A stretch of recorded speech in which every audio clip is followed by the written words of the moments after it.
Hello and welcome to StratNews Global. I'm Nitin Gokhale.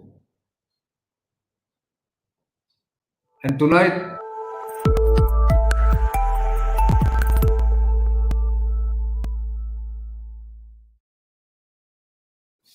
this week, Simply Nitin, as you can see, is live. And today I'm going to speak about the comparative strengths of the Indian and the Chinese air forces. How they stand, how they stack up, where are they located, where are the air bases, which are the aircraft that they use, and what does it mean for an air battle over Tibet or over the Himalayan frontier between India and China. In the standoff that is happening right now in Ladakh, that context, we wanted to speak about the Indian Air Force and the Chinese Air Force strengths and weaknesses. Of course, for the last few weeks, you've heard several inputs from me and from my team about the history of the India-China border dispute, also the current standoff, what's the update, and several discussions. But today, we are going to talk about the Indian Air Force and its and the Chinese Air Force comparative strengths and how they stack up. So let's first get to look at how the boundary between India and China looks like, as we have seen before. But it's good to once again recap how does the boundary look like. So if you look from left to right on your screen, the Aksai Chin area is where the current standoff is happening. The line of actual control between India and China runs about 3,448 kilometers. And as you can see on the map, it runs all along the Himalayan frontier from the west, northwest, that is Ladakh, comes into Uttarakhand, then slightly into Himachal Pradesh. Then, of course, there is Sikkim in between Bhutan and Nepal. And then going into Arunachal Pradesh, where it is called the McMahon line. So this is the boundary, and north of that boundary is Tibet, which has been invaded by China in 1949, and since then China has been extending its control over Tibet. But as you would have heard the Dalai Lama say at number of points and number of places, including an interview to me, that Tibet may be physically controlled by China, but the mind is still free. And in fact, the Tibetan Buddhism is influencing the Chinese in more and more numbers. Now, let's look at what happens next as far as the Chinese and the Indian Air Force comparisons are concerned. You must have come across, or maybe you didn't come across, a Chinese propaganda video which was put out by the Chinese, which showed the readiness of their forces, and rather tackily filmed video of soldiers from Wuhan going all the way up to the Tibetan plateau. As you can see here, they're getting ready. They're all well dressed, and they're sitting with their helmets and their rifle helmets on their head, the rifles on their lap, and they're all being transported to either to the railway station or to the Air Force stations, from where they will be taken in civil airlines to the Tibetan plateau and various bases in Tibet. Now, this is clearly a propaganda video, as I will explain why I say this. And this is certainly recently shot. As you can see here, they are sitting in the airplanes that they are doing this, the transportation of the troops. And they're actually going like civilian passengers, like you and me. They're getting the boarding passes, and then they're sitting there in the aircraft with their helmets on, and they're getting off at Tibet. Now, if you really look at the two, and they're now in Tibet, as you can see, they're showing here. But if you look at the distance between Wuhan and the Tibetan plateau, which we'll just show you the map, the distance from Wuhan in Hubei province to Tibet, or the Tibet Autonomous Region. Let's say Hotan is one of the airfields there, or the Angari prefecture, or the Angari airfield is in Tibet. Now, this route by road is about 5,725 or 752 kilometers. Takes almost 70 hours to reach. And by air, it may take about 4 hours to reach there. Now, why am I saying that this is a propaganda video? I'm saying this because Wuhan is at an altitude of 100 feet. And when the soldiers get to Tibet, the altitude is 14,000 feet. Now, anybody with elementary knowledge of the atmosphere and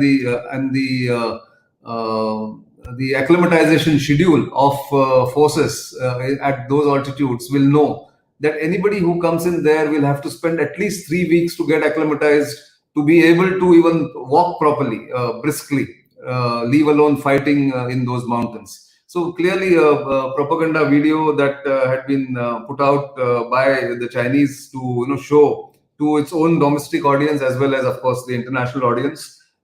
As we have seen, it's impossible to come and straight away get deployed in those areas. But let's get to our main focus today, and that is the Air Force's respective strengths and weaknesses. So if you look at the Chinese air bases, which will come up on your screen right now on the map, there are these air bases and airfields that are spread across various regions of China. I am now focusing only on Tibet and its adjoining areas. Now, let's look at the airfields at Kashgar, which is in Xinjiang actually, Lhasa, which is the capital of Tibet, Ingichi and Chamdo and Xining. But Emgari, where you can see what's happening as far as the airfields are concerned, there all these airfields are at an altitude of 12 to 14,000 feet and beyond. The Chinese airfields that are there. Kunming is the nearest airfield, as you can see to the southeast of this map, where there is a plain area where it's in the Yunnan province. But from Kunming to come to Tibet, the airplanes will have to actually cross Myanmar, if you look at the larger map. But let's get to the Indian Air Force map, or the Indian map, where the Indian Air Force bases are located all along the Himalayan frontier. If we start from Srinagar and Leh, where in Leh we have the Mi-17 V5 stationed permanently.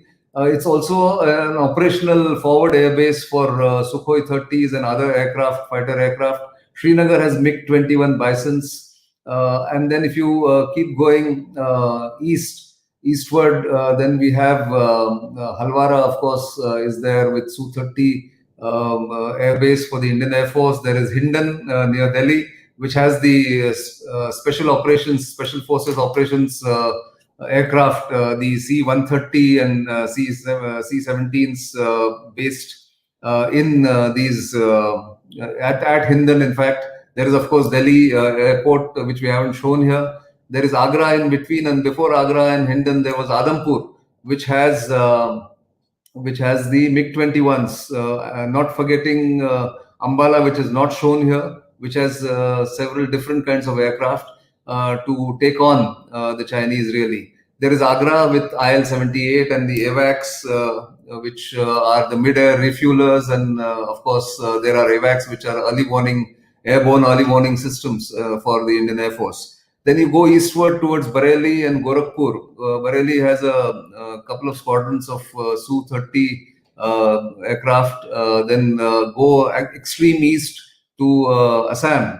And these are in the plains of Assam. This is Chabua and Tejpur air bases, which have Su-30s and, of course, the Mi-8s for Mi-17s rather, for the airlift, medium airlift, or transporting the troops for short hauls that have been put there. But not to forget that Pune, Jamnagar and Gwalior is the most important air base for India, because it has all kinds of aircraft there. And the most potent aircraft right now for India to go into Tibet is the Mirage 2000 aircraft that is stationed at Gwalior.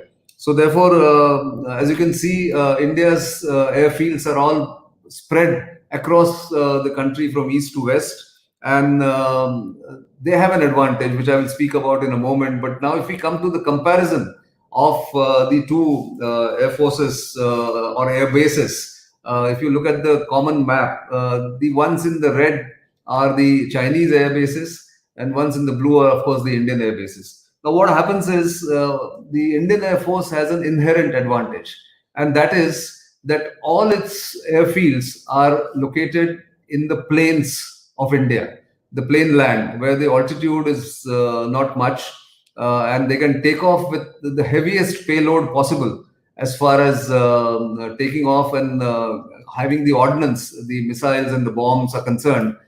They can load themselves, the Indian Air Force planes, with the maximum payload for arming themselves to go into Tibet. And they won't have any problem taking off or even landing back.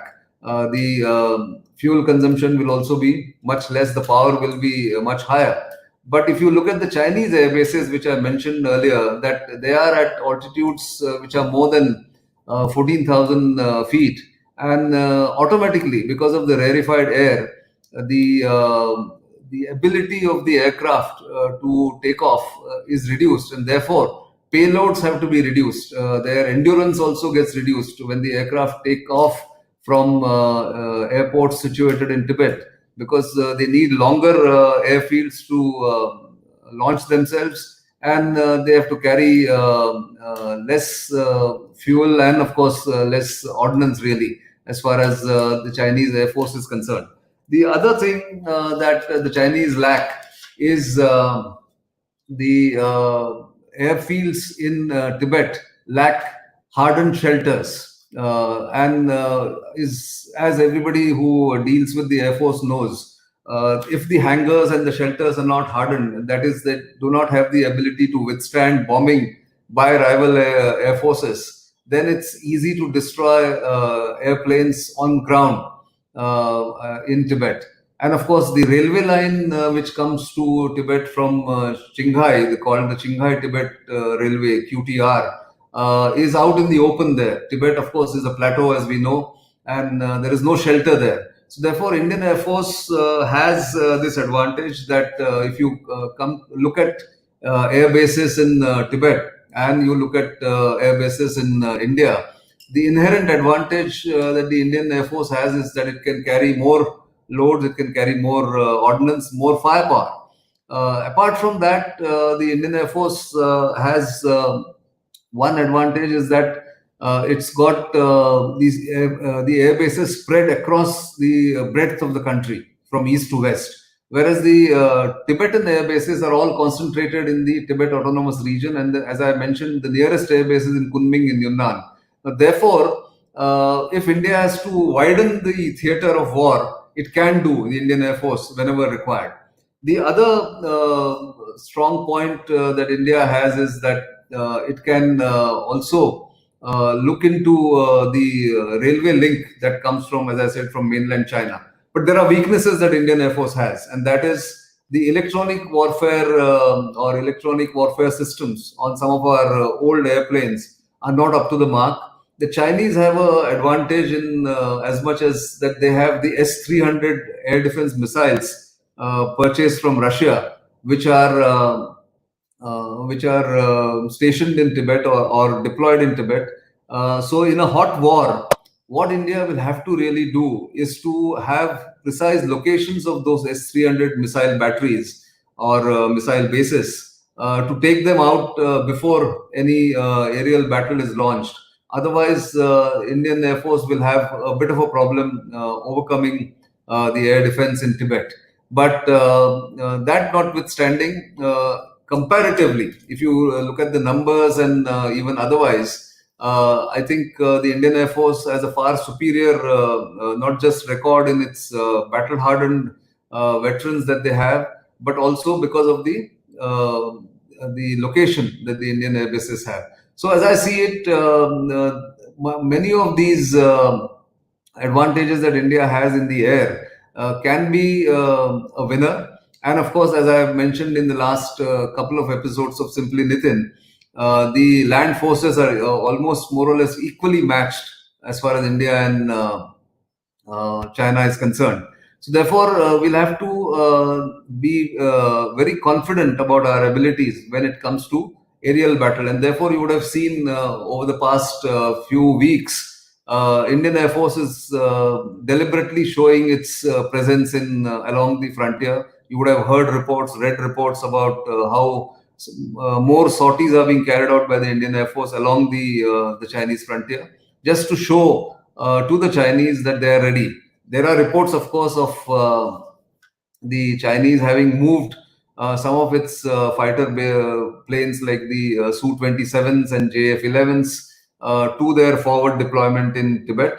But as I mentioned, that's not such a worry for the Indian Air Force or Indian decision makers. I have not even talked about the missile power which the Chinese bring in, and of course even India can bring in through BrahMos and Agni.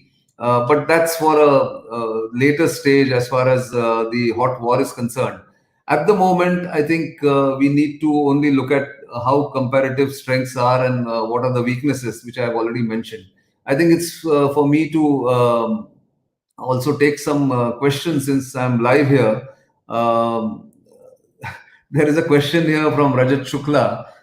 He asks a question which he says that is it true that Americans are planning to deploy its THAAD in Ladakh? I'm afraid, Rajat, it hasn't come to that stage. Although the Chinese keep talking about India and American collaboration, it's not true. THAAD is not so easy to deploy. It is only deployed in South Korea, against which Chinese had launched a major propaganda war when THAAD was deployed. They do not want this to happen, but who knows in the future what happens in that sense. There is a question from Shambho Banerjee. He says, is there a chance now for China to open a conflict front in Arunachal or Sikkim? Well, they can open a front anywhere, but as we have been saying through these few weeks, in the last 1 month or so, we are evenly matched, and India's defenses in Arunachal, in Sikkim, in Uttarakhand, more so in Ladakh, are very strong, and this should not worry anybody really if they open any front anywhere in that sense. Somebody is asking, are Americans going to move their aircraft carrier in Bay of Bengal? I think we are looking at a maximalist position here. We are not in that stage because, as you are aware, from 6th of June, when the meeting between three-star officers took place in Ladakh to diffuse the tension, there is a steady progress in de-escalating the situation, and therefore the Americans will not come into play unless there was a big, major hot war that was going to happen. And I think many people are asking this constantly, that is America going to be coming into the equation? I think right now that doesn't look likely and not required, because India on its own can take on the Chinese as far as the situation in Ladakh is concerned. Then let me look at other questions here. Somebody said, sir, is it true that the Chinese have rebuilt road in Doklam? Well, it depends on what you want to see, in the sense that on their side of the border with Bhutan, which you must understand, the Dolam Plateau, the Doklam Plateau, is actually the territory between India and Bhutan.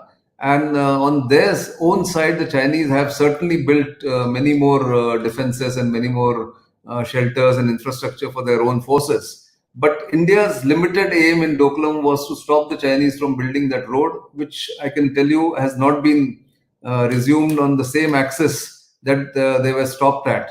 And therefore, again, that's something that one must understand, that there are two or three different aspects to that area where the Chinese are doing what they want to do in their side. We have stopped them from coming to the Jhamperi Ridge, and therefore we don't need to worry about Doklam so much.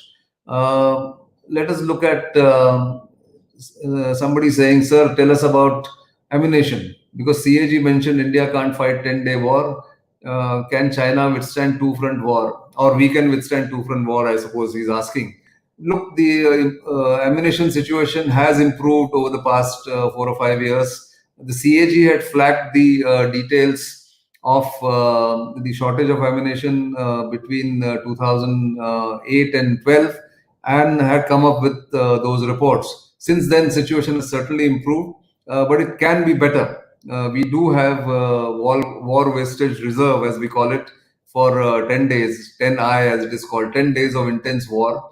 But beyond that, we'll have to see whether India has taken those steps to replenish its ammunition stock. But I don't think there is a need to worry about it. There is another question by Kalyan Rocky, who's asking, is there a chance India taking help from Japan, Taiwan, Vietnam to put pressure on China? Well, overt help is not required. As I said, India has to solve its own problems. India has to tackle its own border row with China on its own. But certainly, the Chinese are worried that India is sort of coming together with not just US, Japan, Australia, but also with Vietnam and South Korea. Taiwan is also in the equation in a way that so far India used to be shy of acknowledging its relationship with Taiwan openly. That policy may soon be changing, is what I hear, because if one China policy is what India has been supporting, it's time that India keeps talking about Taiwan, Hong Kong, Xinjiang, and Tibet as far as China is concerned, and maybe we will see that coming gradually into play and in public. Um, Let us look at this, that the Chinese PLA is conventionally superior to INA, which I don't know what he means by INA, Indian National Army, which was old Netaji Subhash's army. But if you mean the Indian military, well, the numbers wise, the Chinese PLA is, of course, much larger than Indian military. But I can't really give you a correct answer, because in terms of strategy, in terms of quality, the Indians are as good as anybody in the world. Indian Land Forces, Indian Air Force, Indian Navy, and therefore to say that their numbers are larger and therefore they are superior will not be correct. Is what I am assuming, that you're talking about their larger numbers. Then there is another question from. Let me see. Will India continue to build roads into Galwan? Yes. Where is that question gone? I think this one. No, this one. Sorry. Uh, I just saw that question and it disappeared. Yeah, there it is. Will India continue to build roads into Galwan Valley? Of course, India is continuing to build. In fact, I just saw a report before coming live here that India has completed a bridge on the Galwan River at the confluence of the Shiok and the Galwan River, and is continuing to build that feeder road from the east of Shiok River to the line of actual control towards PP, Petrol Point 14. And therefore, India has not stopped that. In fact, another tweet which I saw from one of my defense beat colleagues was that 11,000 laborers from Jharkhand have boarded trains to go to Uttarakhand, Himachal Pradesh, and to Ladakh to make full use of the working season in at those heights. And these are the months when road building can happen because of the better weather in those places. So therefore, I don't think India is backing down. India is actually continuing with its work. And if China feels that it must slow us down or stop India's infrastructure work, that is not happening. As we can clearly see from many of these reports that I just mentioned. There's some report about, I mean, some question about from Amlendu Sarkar, is India prepared for cyber warfare? Well, that's has been one of India's weaknesses. But again, this is something that nobody will give a correct, I mean, a very confident answer, because I don't have access to what the Indian government has done or the Indian, the decision makers have done about cyber warfare. But I can tell you that these are something that are continuous processes that are done by the decision makers. They will have capabilities built to counter cyber warfare from China, which China says that it is far better than anybody else in this world. But let us look at maybe two more final questions and then wind up this episode of Simply Nitin, which is live right now. So, what is the status of future planning of Daulat Beg Oldie airstrip? Are we going to build any other airstrip along the LAC? Well, Daulat Beg Oldie is already activated almost 12 years ago. Now it can take C-130 landing and can transport troops and supplies there.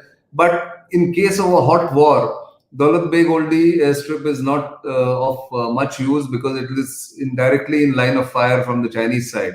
So therefore, India has built other airstrips in Ladakh, and they are Phukche. Chushul, of course, is again in line of fire. But there is a airstrip or an airfield called Neoma, which is there in Ladakh, which is being now modernized to take on maybe an airbase in the future. And of course, let's not forget Thois Air Base near the Siachen Glacier and the Phukche and Chushul airstrips in those places. So that is the plan. As far as Arunachal Pradesh and Sikkim is concerned, they also have 7 advanced landing grounds in Arunachal Pradesh. And infrastructure, as I said, has improved tremendously. So one last question from Yogesh Parikh, who says, can India take on China and bring back Aksai Chin? Well, I think for years, India hasn't spoken about Aksai Chin. Aksai Chin was taken over by the Chinese even before the 62 war. And therefore, at the moment, I don't think India has a plan to look at wresting back Aksai Chin. It's also an area which is desolate and distant. It's hard to get there. It's at an altitude of more than 15,000 feet. And therefore, let's be realistic and not look at something that cannot be achieved or that has very little value in terms of military or political advantage at the moment. Although there remains the resolution and there remains India's resolve to take back Aksai Chin. India continues to regard Aksai Chin as part of India, and therefore, sometime in the future we will see. But at the moment, I think the focus is on building our own capability and making sure that the Chinese get that message.